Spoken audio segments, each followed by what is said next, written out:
On a bientôt fini avec cette saga de merde.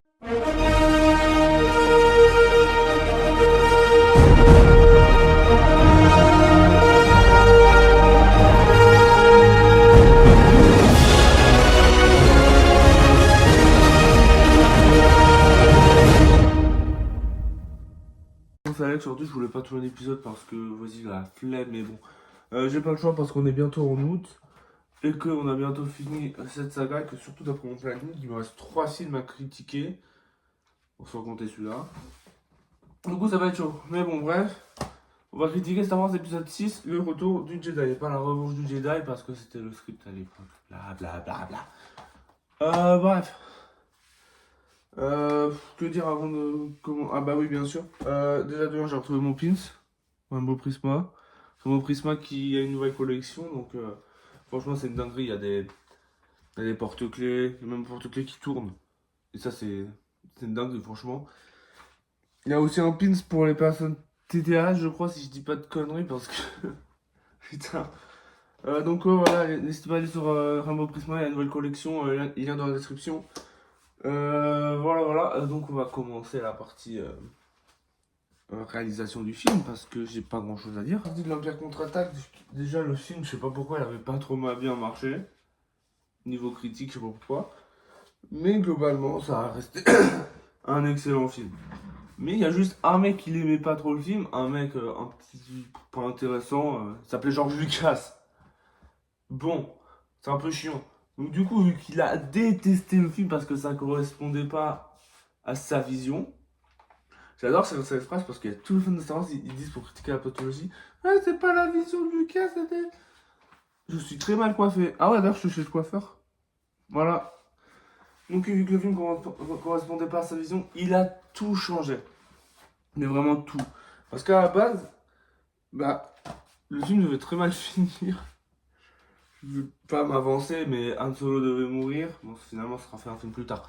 Mais ouais, le film devait très mal finir. Et à cause de tous ces changements que Lucas a fait, parce qu'à la base, par exemple, à la base, Luke devait tuer Vador pour aller avec le schéma du il faut tuer le père de Campbell. Bah là, non. Bon, par exemple, bon, j'ai pas grand chose à dire sur cette partie parce que ça va. Il n'y a pas grand écart. La réaction des critiques ont été bien, comme d'hab, mais c'est juste que le film est le moins bien de la trilogie originale et un des moins bons Star Wars. Mais est-ce que c'est vrai? Parce que genre ce film, il est... Genre par exemple, si tu fais un classement, est-ce que ce film est en dessous de la revanche des Sith? euh... Donc non, en fait. Je pense pas parce que déjà... Voilà, donc... Star Wars, vas-y, le retour du Jedi, est-ce que c'est vraiment si mauvais? Il est pas mauvais, mais est-ce qu'il est vraiment pas très très bon que ça? Ça veut rien dire. Nous verrons ça tout de suite. Et je pense qu'il en a dans sa besace.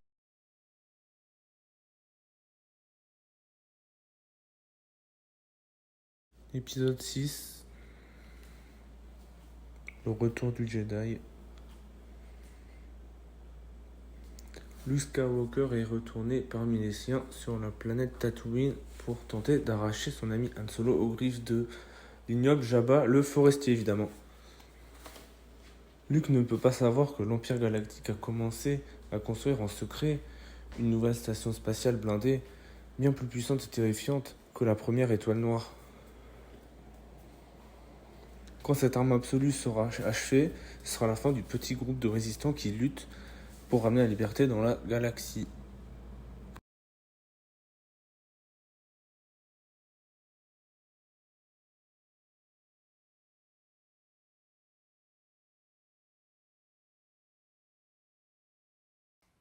Étonnamment, j'ai des choses à dire.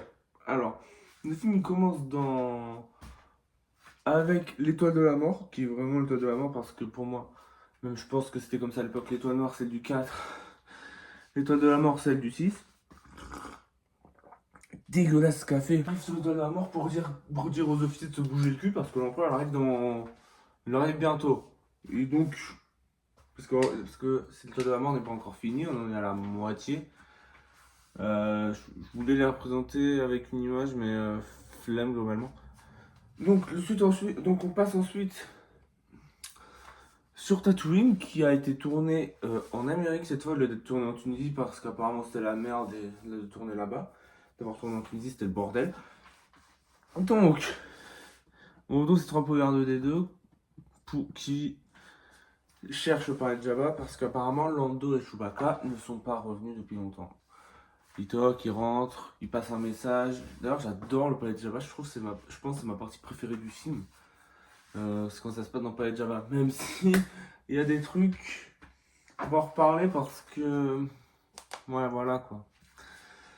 Donc, le message, c'est un message de lui qui demande de négocier avec Jabba, ou sinon, ça va partir en couille. Et du coup, dans le doute, il lui donne ses 2 droïdes parce que. Pour appâter, on va dire.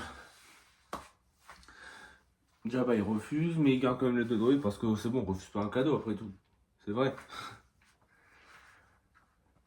Donc, euh, donc ça se passe. Ensuite, il y a un chasseur de primes du nom, je crois qu'il s'appelle Bosch. Non, je sais pas, j'ai oublié son nom. Mais bref, il vient avec Chewbacca. Il essaye de marchander avec Jabba. Il est... Mais bon, ça marche pas malgré le fait qu'il ait une espèce de grenade. C'est un détonateur, mais couilles, ça s'appelle. C'est bon, j'ai déjà la flemme de retenir le nom d'une grenade. C'est bon, faites pas chier. Donc lui, Chewbacca est capturé, sauf qu'en fait, le petit twist du film, c'est que en fait, le chasseur de primes, c'était Leia qui est parti libérer Anne de la Carbonite. Malheureusement, ils se font prendre, donc Anne est en prison, et Leia, on va dire que Leia, je sais pas comment dire ça sans trace de temps. Bon, on va un peu parler du bikini de Leia, parce que je suis très mal coiffé. Je vais juste dire 3 mots. Je trouve, je, je trouve ça même logique qu'il y ait moins de. J'ai oublié le nom. De merch sur ce putain de bikini. Déjà parce que c'était la volonté de Carrie Fisher. Je vous dis ça, c'était vers 2015. De deux, c'est pas un bikini qui est censé être sexy ou quoi. Alors c'est vraiment genre on la force. Genre forcer quelqu'un pour porter quelque chose sexualisant, c'est pas une bonne chose fan de Star Wars. Non. Et surtout, putain, mais pour les mecs, au moins par respect pour Carrie Fisher, arrêtez de vous branler sur ça, arrêtez de pleurer quand un putain de Lego modifie la figurine. Non, vous vous rendez pas compte que c'est Lego, que la mini-figurine de Leia en bikini sortie dans le Jabba Sail Barge 2024, ouais, je m'y connais. Ça fait polémique parce que, ouais, regardez le wokisme. Pas une question de wokisme, c'est juste une question de respect, un truc que vous n'avez pas. Donc, par respect, au moins arrêtez de vous plaindre pour ça parce que, putain, Carrie Fisher, arrêtez de retenir de Leia juste la meuf bonne en bikini, quoi, merde. Je vais poser ça là. Mais bon, les fans de Star Wars, ils connaissent pas le respect. Ça, c'est connu. Donc, bref, Luke intervient. Il y va sans son sabre laser parce que ta gueule. Et donc, il se fait. Donc, il tombe chez le encore. La scène du encore, franchement, j'aime bien. Mais je trouve elle est un peu. Ouais, non, fallait pas qu'elle soit plus longue. Non, ça va, franchement. Une scène avec une bonne tension, tout ça. Et je suis sûr, les fans de Star Wars, ils vont écrire un. Je suis sûr, ils ont fait une histoire sur le mec du Rancor qui pleure là. C'est sûr. Donc, après que Luke réussit à s'échapper du Rancor, il se fait capturer. Jabba et tout ça, les emmène au Sarlacc. D'ailleurs, je sais pas comment Jabba a fait pour se transporter, pour se déplacer. D'ailleurs, la marionnette de Jabba dans ce film, on va dire que c'est le plus beau Jabba qu'on ait eu parmi ces 2 autres apparitions. Parce que dans le 1, il est dégueu. Dans l'édition spéciale du 4, horrible. Donc finalement, ouais, c'est la marionnette. Hein. Qu'est-ce que vous voulez que je vous dise? Pas comme ça à faire quelque chose d'avoir mis Jabba dans le 1 et dans le 4. Mais bon. Donc, et maintenant, la scène du Sarlacc. C'est pour moi la deuxième meilleure scène du film. Et une des meilleures scènes de toute la trilogie originale. Une des meilleures scènes de tout Star Wars.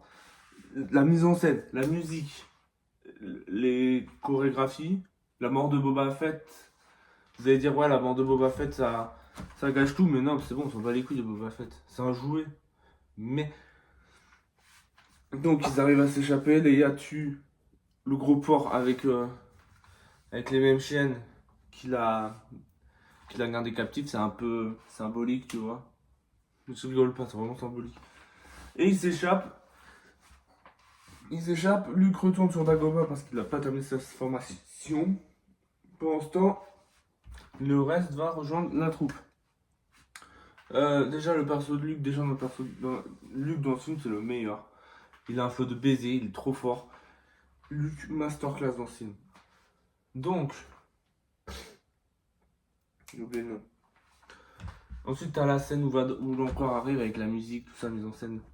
Très bien. L'empereur qui est joué par je sais pas qui. Est-ce que je vais vérifier? Alors apparemment c'est Ian McGarnett, le même qui joue Palpatine dans la prélogie. Moi ça explique pourquoi c'est un bon acteur dans la prélogie comparé aux autres.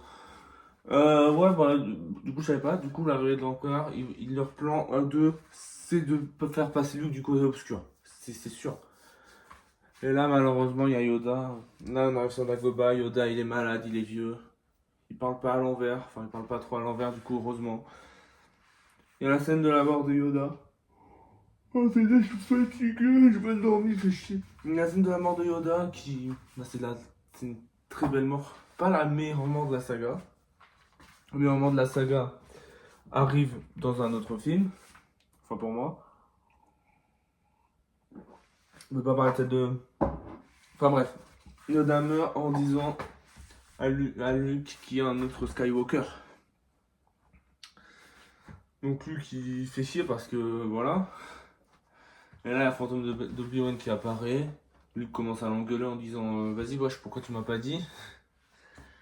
Ensuite, tu lui dis ouais, je t'ai dit, mais d'un certain point de vue. Ouais. Du coup, et d'ailleurs, je trouve ça bizarre pour des bienfaiseurs qui croient au bien, comme c'est dans la prélogie, de dire à Luke de tuer Vador directement. Ouais, bah, j'imagine que le code Jedi est un peu chamboulé vu la situation et qu'on s'en bat les couilles des règles. Peut-être que je dirais si j'étais qu'un fan con et d'élu, mais c'est encore une incohérence dans Star Wars. Qu'est-ce que vous voulez que je vous dise? Du côté des rebelles, Luke revient et le plan c'est simple. Ils ont réussi à voler une navette. Donc le plan, ils envoient une troupe sur la planète Andorre pour qu'ils désactivent les boucliers. Ensuite, il y a les vaisseaux, bam bam bam, ils arrivent. Destruction des étoiles de la mort, c'est fini, c'est ciao générique. Apparemment, l'empereur a tout prévu. Mais bon, il n'a pas pu prévoir une attaque surprise. Donc, les rebelles se posent. Les rebelles, c'est le groupe Han, Chewbacca, Luke, 3PO-R2, Leia. Plus d'autres figurants, mais on va les couilles.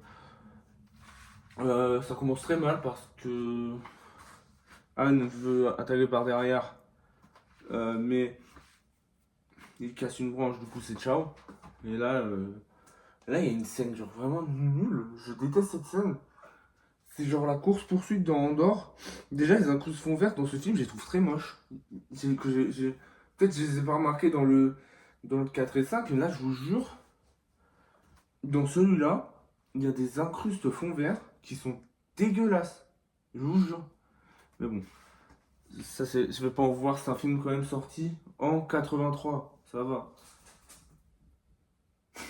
D'accord. D'accord, ok, alors. Et mon chat il est en quart d'heure folie. J'ai oublié où j'en étais, donc je pense que. Ok. Donc oui, la scène des motorbike, je vais appeler ça parce que ta gueule. Oui. Je la trouve chiante cette scène parce que genre. Ouais, l'action est pas très. Je sais pas, juste me fait chier. Mais bon, cette scène sert à séparer les gars du groupe et qui tombent sur un Ewok. Je crois qu'il s'appelle Wicket lui, mais putain, j'aime pas les Ewoks. Je sais qu'en révélation, je sais, j'aime pas les Ewoks. C'est. Ouais. C'est trop chiant. Juste, ils font. Donc, ils pensaient que Leia était perdue, le reste du groupe. Mais ils sont capturés par les Ewoks parce qu'ils sont pas si cons que ça quand même, étonnamment. Donc, ils sont capturés, blablabla, tout le bordel. Ils veulent les bouffer, mais ils prennent C3PO pour un dieu. Alors, pourquoi? Peut-être c'est expliqué dans un ou deux téléfilms de merde, vous savez, sur les Ewoks là. Je ne vais pas en parler, je ne vais pas voir ce film là. Donc, ils font partie de la tribu. Après, ces trois peu leur a raconté l'histoire du 4 et du 5. Voilà. Ensuite, Luke parle à Leia sur un pont. C'est une scène assez émouvante qui est complètement niquée par la prélogie parce que Leia apparemment se souvient de sa vraie mère. Alors que techniquement. Ou alors, soit elle a une très bonne mémoire et elle est née. Et elle se souvient de sa mère pendant qu'elle était née. Ça, c'est encore un fois encore de plus. Merci à la prélogie, merci Lucas. Mais bon, Luke dit qu'il doit partir s'occuper de son père. Putain, c'est de la merde. Donc voilà, Luke lui annonce aussi la vérité. Et Leia dit qu'elle l'a toujours su. Parce qu'il a toujours su pourquoi tu la galoches dans le 5. J'étais pour. J'avais pas de défendre cette scène et je me dis, ok, c'était pas prévu depuis le début, mais là, vu que Leia elle l'a toujours su. Bah, je sais pas, hein, bof. Hein. Donc ouais, bref. Luke va se rendre et ce con, il n'a pas pensé que en se rendant, il allait avoir. Il pensait que l'Empire pensait qu'il y aurait d'autres rebelles. Bravo. Et là, on a une scène, genre, je sais pas, les fans de Star Wars, ils l'ont détruite avec une explication. Alors, oui, c'est sûr que Vador, pendant cette scène, il a failli passer du côté du bien. Mais pas parce que Luke a refait son sabre laser. Vous êtes complètement con. C'est une dinguerie de dire ça. Si Vador a failli repasser du côté du bien, c'est parce que son fils a utilisé les bons mots. Parce que j'ai vu un short, je regarde des shorts YouTube, je te paie. Un short, le mec il dit, tu sais pourquoi Vador a fait repasser du côté de la lumière? Eh bien parce que Luke a fait son sabre laser lui-même et du coup croit à la fierté. Genre, vous voyez quand je dis que les fans de Star Wars ils comprennent rien à part Pampan, à part sabre laser et danse. Vador emmène Luke sur l'étoile de la mort. Pendant ce temps, les rebelles arrivent, mais ils sont trop en avance parce qu'ils n'ont pas encore commencé l'attaque. La bataille d'Andorre, parce que là, la partie se découpe en trois. Ça commence avec la bataille d'Andorre. Chiante. Franchement, chiante. Parce que ça rentre, ça sort, ça rentre, ça sort. J'aime pas. Je trouve ça super chiant la bataille d'Andorre. Parce que déjà, il y a les Ewoks qui font des gags, genre, et ça marche. On t'a déjà dit, Lucas, que les bagarres à base de gags ça marchait pas, n'est-ce pas? Jar Jar est la clé quand même. Hein. Bref. Ensuite, il y a la bataille. La bataille spatiale pour détruire la Toile de la Mort. Franchement, peut-être, je préfère cette bataille-là que la bataille de l'épisode 4. Je sais pas pourquoi, peut-être la musique. Mais bref. Et ensuite, ce qui se passe dans la salle du trône. L'empereur essaie de faire passer Luke du côté obscur en lui disant ouais, on vous a niqué globalement, c'était un piège. Boum. Pour Luke ça marche pas, et donc il attaque l'empereur, Vador protège. Alors, je sais pas.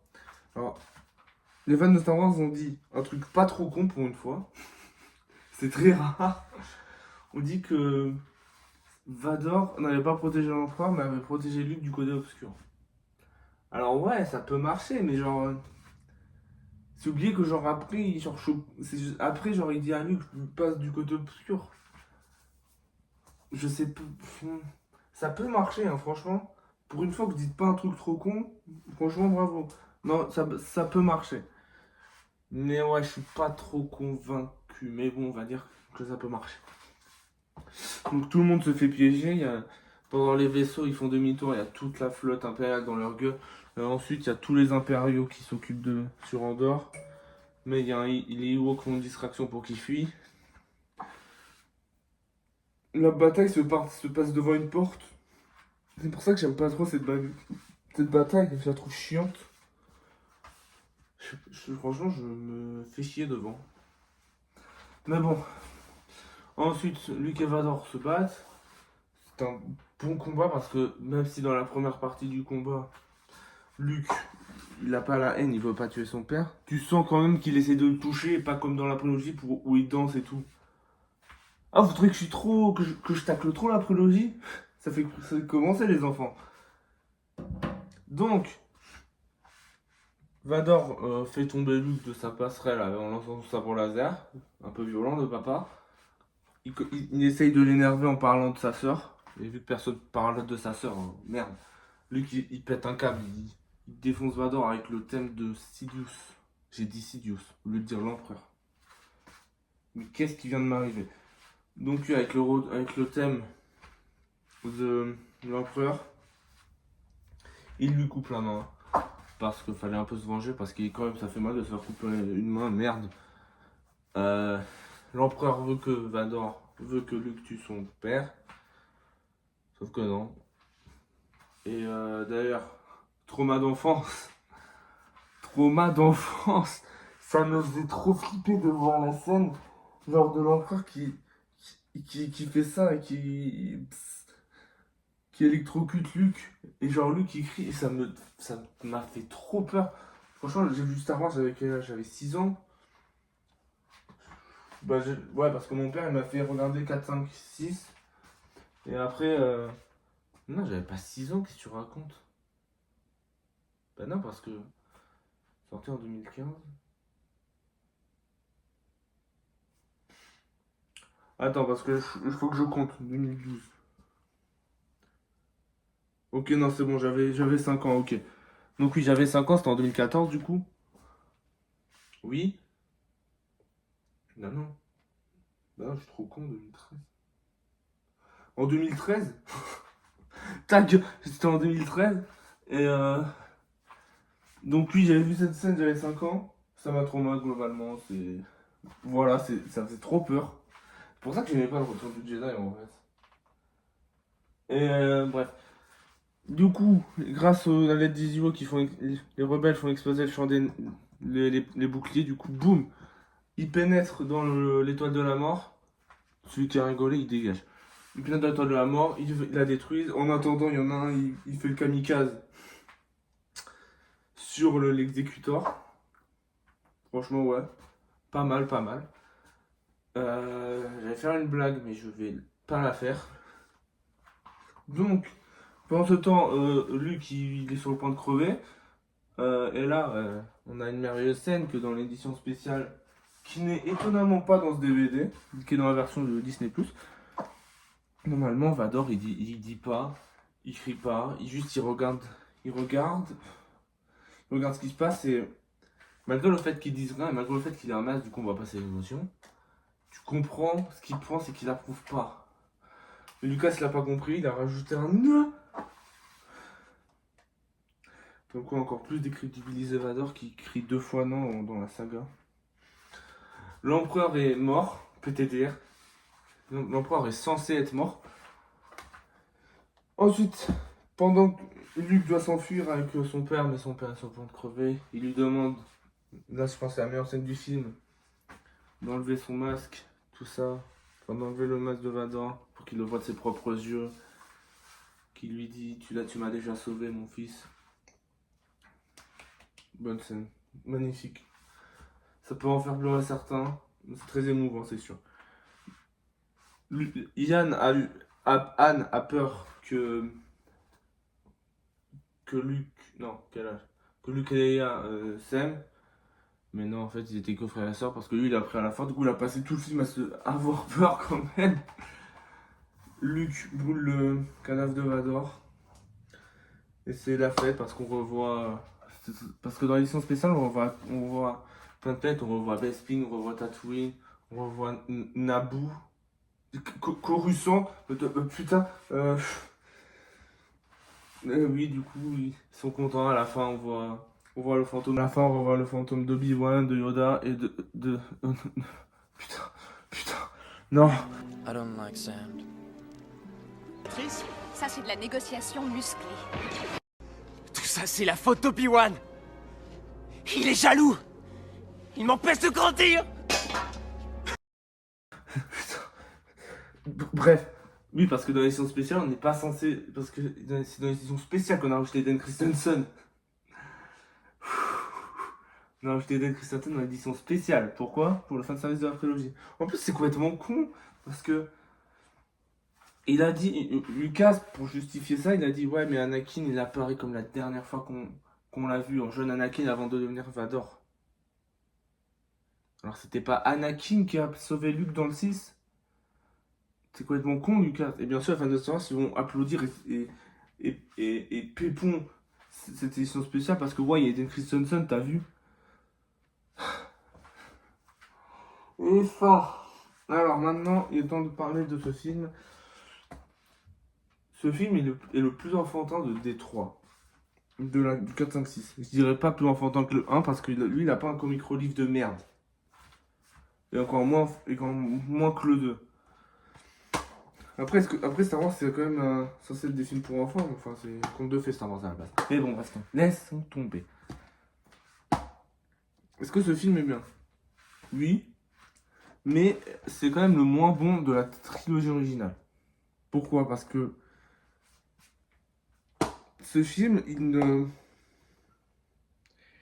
n'est pas trop raccord avec le 4-5. Parce que Lucas a dû changer des trucs. Rappelons que la trilogie originale s'est faite sans avoir de plan. Il n'y a que la prélogie qui a eu un plan. Et c'était c'est la pire trilogie des trois. Oui. Sinon, le jeu d'acteur reste excellent. Les musiques sont toujours superbes. La mise en scène est toujours bonne. Sauf effets spéciaux, c'est des moins bons effets spéciaux de la saga parce qu'il y a il y a des incrustations verts très moches. Et donc, voilà. Et donc, ce film est meilleur que l'épisode 3, ça, il n'y a pas de débat. Mais vous savez ce qui est meilleur que l'épisode 3? Le film dont on va parler la prochaine fois. Et j'ai pas fini de vous enfoncer, bande de merde qui sont les fans de Star Wars. Parce que vous pensez que j'ai été violent avec eux? Ça fait que commencer. Parce que là, on va parler de la trilogie qui me tient à cœur. Et qui est la meilleure trilogie depuis la trilogie originale. Mon café est froid, c'est bon pour vous? Parce que il est temps de rétablir la vérité et que de montrer une bonne fois pour toutes que non, des films que vous aimez sont meilleurs des films que vous n'aimez pas. On va parler de la postologie très bientôt. Et croyez-moi, ça va chier.